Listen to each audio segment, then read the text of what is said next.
मग ते पेशीपासून शरीर बनतं, तसंच प्रत्येक अवयव पण बनतो. आपले हात बनतात, पाय बनतात, डोळे बनतात, जीभ बनते त्या एकाच पेशीपासून, बरोबर. आणि मग हे सायन्सला पण माहिती आहे, म्हणजे आम्ही जे अभ्यास करतो आमच्या डिग्रीनुसार त्याला पण माहिती आहे. आणि सायन्सला कधी कधी लिमिटेशन येतात, मग तिथं अध्यात्म पण काम करतं. म्हणजे शेवटी डॉक्टर ऑपरेशन करताना काय म्हणतात, आम्ही तर आमचे 100% प्रयत्न करू, पण शेवटी तुमचं नशीब देवाच्या हातात काय असेल ते होईल, बरोबर. मग तिथं पण आपल्याला थोडं काम करणं आवश्यक आहे, सूक्ष्म लेवलला, की जे आपल्याला दिसत नाही. मग कसं काम करायचं, त्याला रिझल्ट कसे येतील. तर एकदा काय होतं की महादेव आणि पार्वती सारीपाट खेळत असतात. सारीपाट खेळता खेळता असंच खेळत असतात.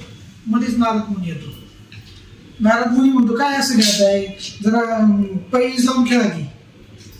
मग ते ठीक आहे म्हणतात. पैज लावताना ते काय म्हणतात, जो हरल त्याने त्याचं एक एक वस्त्र दुसऱ्याला घेऊन टाकायचं. आणि होतं काय की एक एक एक एक एक मग ते पार्वती माताच जिंकत जाते. आधी त्रिशूळ घेते, डमरू घेते, सगळंच घेऊन टाकते. आणि मग शंकराला राग येतो की मग मी सगळंच हारलो. नारद मुनी परत तिथं म्हणतो, काय तू देवा देव म्हणतो, तुझ्याकडे काहीच नाही राहिलं, सगळं हारून बसला, आता काय तू लोकांना काय देणार, तुझ्याकडेच काय नाही राहिलं, तू लोकांना काय देणार. मग देव निघून जातो. मग देव निघून गेल्यानंतर, महादेव निघून गेल्यानंतर पार्वती माता म्हणते, नाही आता शोधायला तर पाहिजे, देव गेलेत, देव आपल्यावर रोषून गेलेत. मग ती काय मग काय करते, म्हणजे त्याच्यानंतर पुढे सांगितलंय की वेदांना विचारते, म्हणजे सगळे वेद सांगते, नामस्मरण जे करतात त्यांना विचारते, त्यानंतर अजून भक्ती करतात त्यांना विचारते, सेवा करतात त्यांना विचारते, ऋषी मुनींना त्यांना विचारते. म्हणजे काय की ह्या मार्गाने देव भेटेल का, थोडक्यात त्यांना सांगायचं काय इनडायरेक्टली त्या याच्यातून, की भक्ती मार्गाने भेटेल का, मी सेवा केली तर भेटेल का, माझं कर्म करत राहिलं तर भेटेल का, नामस्मरणाने भेटेल का. पार्वती मातेला काहीच उत्तर मिळत नाही. मग शेवटी पार्वती मातेच्या लक्ष देतं की माझा सगळा अभिमान, माझा सगळा गर्व मला टाकून द्यावा लागेल आणि मला शरण जावं लागेल, तरच मला देव भेटेल. मग पार्वती माता म्हणली, शरण जाते, अभिमान टाकून देते आणि मग देव भेटतात. मग ती भिलीनाच्या रूपात जाते, मग ते पुढे त्यांना मनवते, मग परत कैलासाला घेऊन येते.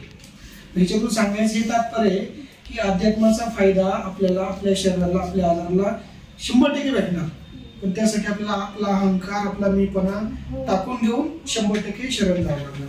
अहंकार मीपणा टाकायचं म्हणजे काय, जसं तुम्हाला म्हटलं, प्रत्येक माणसाला, प्रत्येक पेशंटला असं वाटतं की मलाच का झालं, मलाच एवढा त्रास आहे, सगळे सुखी आहे. तो पण एक प्रकारचा अहंकार आहे, तो आपल्याला टाकून द्यायचा. देवा तूच केले हे, आता तूच आमचा सांभाळ कर, असं करून आपल्याला ते करायचं, शरण जायचे देवाला, बरोबर. 100% समर्पण करायचे. आणि मग ते समर्पण करताना त्याचे रिझल्ट कसे येतील, जसं तुम्ही ऑलरेडी महादेवाचे काम करताय, भक्त आहात, तुम्ही जप करताय, नाम जप करताय. आता नाम जप करताय, नामस्मरण आपण कुठल्याही गुरुकडून घेतलं तर त्याला बीज मंत्र म्हणतात, बरोबर. बीज म्हणजे काय, जसं आपण शेतकरी, आपण बीज लावलं तर त्याचं रोपटं होतं, झाड होतं, बरोबर. पण तो बीज मंत्र झाला, पण तो बीज मंत्र यशस्वी होण्यासाठी आपल्याला आधी शेतीची तयारी करावी लागेल ना, शेतीची मशागत करावी लागेल, बरोबर ना. तेव्हा पण ते बीज येईल. आपण जर काटेकाव टाकलं देईल का, नाही ना. किती पण ते भारी बीज असलं, 100 नाही 200 किलोचं असलं, 200 रुपये किलोचं,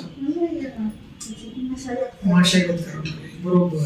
नांगरणी करावं लागेल, कोळपणी करावं लागेल, बरोबर.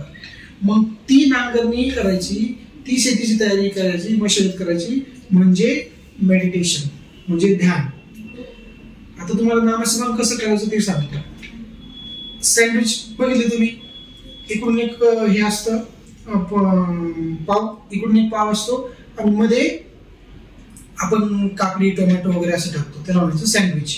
दोन्ही साईडनी पाव असतो, मध्ये काकडी, टोमॅटो वगैरे असतो, त्याला म्हणायचं सँडविच. त्या सँडविच प्रमाणे नामस्मरण जर केलं तर त्याचा खूप फायदा होतो. म्हणजे तुम्ही नामस्मरण करताय, पण पद्धत पण व्यवस्थित पाहिजे ना. पद्धत व्यवस्थित असेल तर तुम्हाला खूप फायदा होईल. पण पद्धत अशी आहे की पहिले 5-10 मिनिटं मेडिटेशन करायचं, ध्यान करायचं, मग नामस्मरण करायचं, परत ध्यान करायचं. म्हणजे 2 ध्यानाच्या मध्ये नामस्मरण आलं पाहिजे, त्याचा तुम्हाला खूप फायदा होईल. म्हणजे आधी ध्यान, मध्ये नामस्मरण आणि नंतर ध्यान. हा 3 गोष्टी आहेत. बरोबर. त्रिशूळ आहे ना, आहे की नाही? हा त्रिशूळ, बेल, चंद्र, आहे की नाही? मग आता ध्यान कसं करायचं सांगतो तुम्हाला. ध्यान म्हणजे आपल्या ध्यान करताना काय फायदे होतात. ध्यानामुळं आपले प्रारब्ध कर्म असतात. म्हणजे ह्या जन्माचे, पाठीमागच्या जन्माचे, त्याचे कितीतरी जन्म घेऊन आलो आपण, ते जे कर्म असतात चांगले वाईट, ते सगळे जळून जातात ध्यान केल्यानंतर. आणि मग ते जळाले की मग बीज मंत्र काम करतं. ठीक आहे. मग आता ध्यान कसं करायचं तुम्हाला आता मी थोडं सांगतो. ध्यान म्हणजे काय, आपलं मन जे चंचल आहे, भरकटतं ना. नाही आता घडीत इथे, तर घडीत गावाला जातं, तर घडीत शेतात जातं, तर घडीत माहेरी जातं, तर परत इथे येतं, तर परत आजाराकडे जातं. ते मनाचा स्वभाव येतो, कुठेही करतं. त्याचा तो स्वभाव आहे, देवाने बनवलेला स्वभाव आहे. त्याच्या विरुद्ध नाही काम करायचं आपल्याला, ठीक आहे. तो मनाचा स्वभाव आहे. गीतेमध्ये काय भगवंतांनी सांगितलंय, तुमचं मन हे वळूप्रमाणे, ते कुठेही उतरणार आहे, चंचल आहे. तुम्हाला जर त्याला शांत करायचं असेल तर तुम्हाला माझ्या पायाला बांधावं लागेल. म्हणजे काय, ध्यान आणि तुम्हाला मेडिटेशन आणि नामस्मरण करावं लागेल. आता मेडिटेशन कसं करायचं, तो जो आपला श्वास आहे, आपण श्वास घेतो सोडतो, त्याच्यावरती आपल्याला लक्ष केंद्रित करायचं. बरोबर. मी आता तुम्हाला 10 मिनिटं करून दाखवतो. ओके. तुम्ही डोळे बंद करायचे फक्त. मी पण डोळे बंद करणार. मी सूचना देणार तुम्हाला, त्या सूचना फक्त ऐकायच्या आणि फॉलो करायच्या. आलं लक्षामध्ये. आणि रोज थोडं थोडं तुमचं घेईल 2-4 दिवस, आणि मग तुमच्या लक्षात येईल की कसं करायचं. ठीक आहे. आणि मग ते केलं की मग नामस्मरण करायचं, परत ध्यान करायचं. असं 10 मिनिटं हे, 10 मिनिटं हे, 10 मिनिटं असं. म्हणजे तुम्ही एवढे जास्त एकटे राहाल, म्हणजे ह्या प्रोसेसमध्ये आपल्या सरांना पण मी सांगून ठेवतो, तेवढं तुम्हाला जास्त आपल्याला फायदा होईल.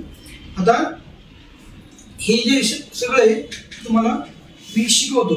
आता काय करा, एक तर तुम्ही बसताना कसं बसायचं, झोपून पण करू शकता. असं नाही की आता तुम्ही पेशंट आहे म्हणून झोपून पण करू शकता. पण ज्या वेळेस शक्य त्यावेळेस बसून, मांडी घातली, शक्य असेल तर मांडी घालायची, नाही तर खुर्चीवरती बसून. आपलं पाठीचा मन काय ना, तो स्ट्रेट राहायला पाहिजे, सरळ राहायला पाहिजे. कारण त्याच्यामध्ये भरपूर एनर्जी, शक्ती असते. 7 चक्र असतात ना, त्याच्यामुळे ती एनर्जी अशी वरती पर्यंत गेली पाहिजे, बरोबर, कनेक्ट झाली पाहिजे. म्हणून पाठीचा मनका स्ट्रेट पाहिजे. आणि हात असे ठेवायचे. अशी मुद्रा केली तरी चालेल, पण असे ओपन ठेवले तरी चालते. असं केलं की कधी कधी असं कंटाळा येतं, त्यापेक्षा असं रिलॅक्स राहिलं तरी चालेल. असं मांडी ठेवायचं. किंवा जर बसले असं, असं डाव्या हातावरती उजवा हात ठेवायचा, डाव्या हातावरती उजवा हात ठेवायचा, असं बसायचं. असं असं बसायचं. खुर्चीत बसले तर असं बसायचं, किंवा मांडी घालून बसायचं. मांडी घालून बसले तर असं बसायचं. हे हात, हे दोन्ही इथे ह्या ह्याच्यावरती पाहिजे.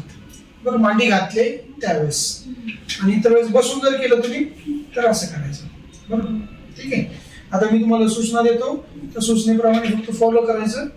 आणि तुम्हाला 5-10 मिनिटं शिकवतो. जेवढं लक्षात येईल तेवढं करायचं, उद्या परत सांगतो. ठीक आहे. आता आपण डोळे बंद करूया.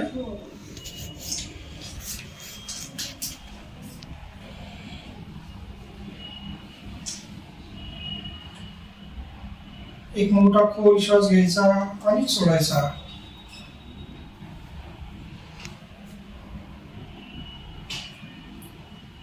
या दरम्यान आपल्या चेहऱ्यावरती स्मित हास्य पाहिजे. स्मित हास्यामुळे काय होतं, चेहरा, जीभ, आपले मेंदू, त्याचे जे स्नायू असतात ते एकदम रिलॅक्स होतात.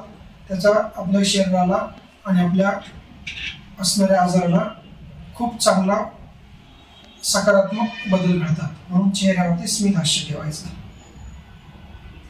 पुन्हा एकदा एक श्वास घ्या आणि सोडा.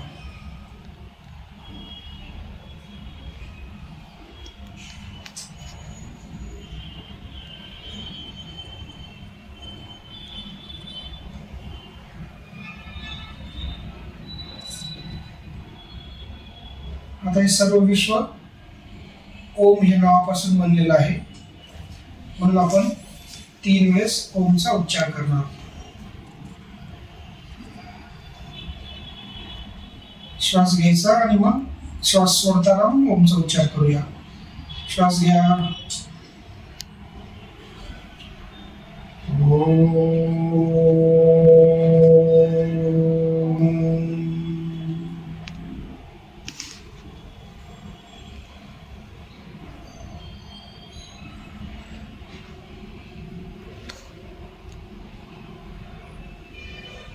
एकदा श्वास घ्या.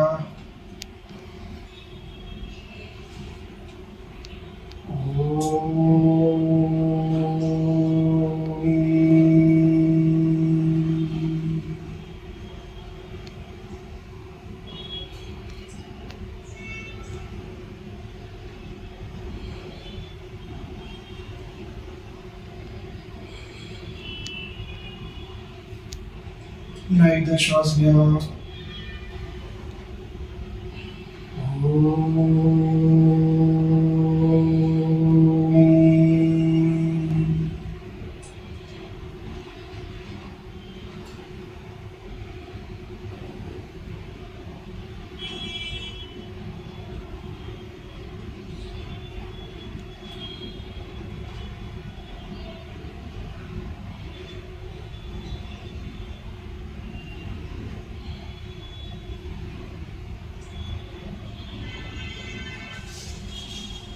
जसे की आपण लहानपणापासून अध्यात्माचा जेवढं काय आपल्याला मिळेल अभ्यास, त्यानुसार एक बेसिक गोष्ट आपल्याला कळालेली आहे की भगवंत हा निर्गुण निराकार सगुण साकार आहे आणि चराचराचरामध्ये सामावलेला आहे.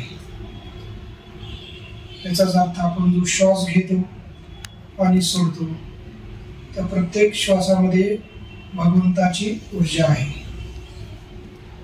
आणि ही ऊर्जा ज्या वेळेस आपण श्वास आत घेतो त्यावेळेस आपल्या शरीराला एक सकारात्मक ऊर्जा देत असते आणि आपण श्वास सोडतो त्यावेळेस आपल्या शरीरातली सगळी नकारात्मक ऊर्जा भगवंत बाहेर घेऊन जात असतो. म्हणून आपलं लक्ष आता आपल्या नाकाकडे द्यायचं की जिथून श्वास घेतोय आणि सोडतोय.